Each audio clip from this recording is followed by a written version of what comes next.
हरे कृष्णा। वरुथनी एकादशी व्रत कथा। धर्मराज युधिष्ठिर बोले, हे भगवान, मैं आपको नमस्कार करता हूँ। आपने चैत्र मास के शुक्ल पक्ष की एकादशी अर्थात कामता एकादशी के बारे में विस्तार पूर्वक बतलाया।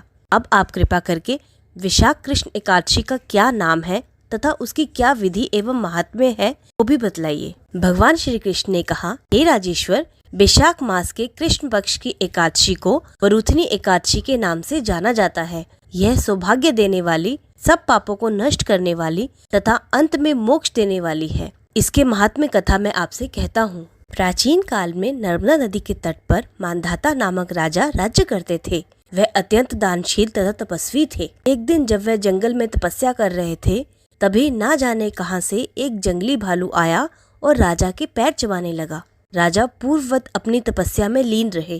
कुछ देर बाद पैर चबाते चबाते भालू राजा को घसीटकर पास के जंगल में ले गया। राजा बहुत घबराया, मगर तापस धर्म अनुकूल उसने क्रोध और हिंसा ना करके भगवान विष्णु से प्रार्थना की। करुणा भाव से भगवान विष्णु को पुकारा। उसकी पुकार सुनकर भगवान श्री हरि विष्णु प्रकट हुए और उन्होंने चक्र से उस भालू को मार डाला। राजा का पैर भालू पहले ही खा चुका था।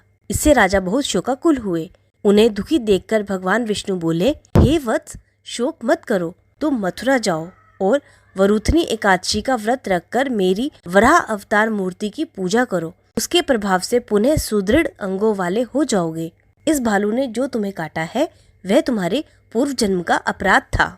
भगवान की आज्ञा मानकर राजा मानधाता ने मथुरा जाकर श्रद्धा पूर्वक वरुथनी एकादशी का व्रत किया। इसके प्रभाव से राजा शीघ्र ही पुनः सुंदर और संपूर्ण अंगों वाला हो गया।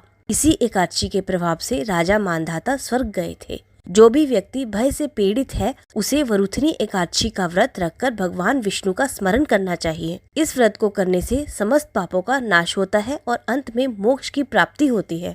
बोलो श्री कृष्ण भगवान की जय।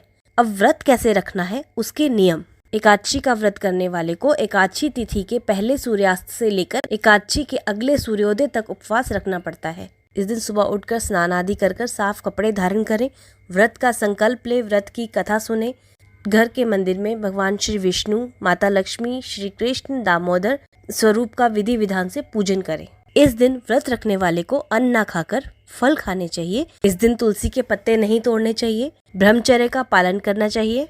इस व्रत में चावल नहीं ग्रहण करने चाहिए।